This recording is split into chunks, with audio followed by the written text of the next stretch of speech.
ئیمامی سعدی کوڕی معاذ دەگاتە خزمەتی ئیمامی ئەنەسی کوڕی نەضر لە غەزای ئوحودە. فەرمووی ئەی باوکی عەمر بۆ کوێ دەچیت؟ ئیمامی ئەنەسی کوڕی نەضر فەرمووی وهل لريح الجنة أجدوه دون أحد.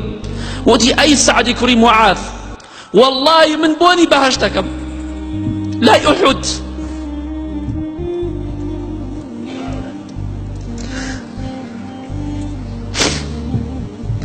والله بوني بهشتكم بوني بهشتك في غمري خواتة فرمي صلى الله عليه وسلم 500 سال دروات بوني بهشت وندخ خوشة والله لا أحد ئێستا من بۆنی بەهەشتەکەم. بەڵێ بۆنی بەهەشتەکات پاک و پیرۆزی بۆ ئەو خوایە کە کەسانێک هەیە پێش مردنیان بەهەشتی خوا دەبینن. والله دڵنیابن خۆشەویستان هیچ کەسێک لە ئێمە لەم دنیاە دەرناچێت نامرێت ئیلا یا جێگای خۆی لە بەهەشتا پیشانەدەن یا جێگای خۆی لە جەهەنەمە پیشانەدەن.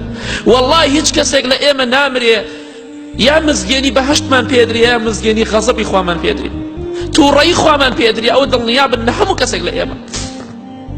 بەڵێ دەفەرمێ بۆنی بەهەشتەکەم پێش ئەوەی وەفاتکە بۆنی بەهەشتەکە.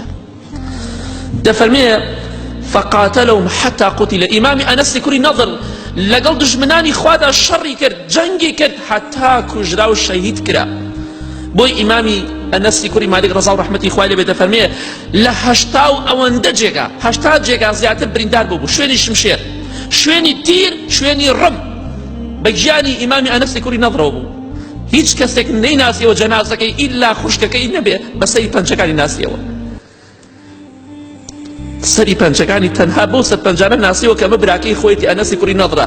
80 و ئەوەندە جێگا شوێنی ڕم و شمشێر و تیر بێ لە پێناو خوادا ڕۆحی خۆی بەخشی.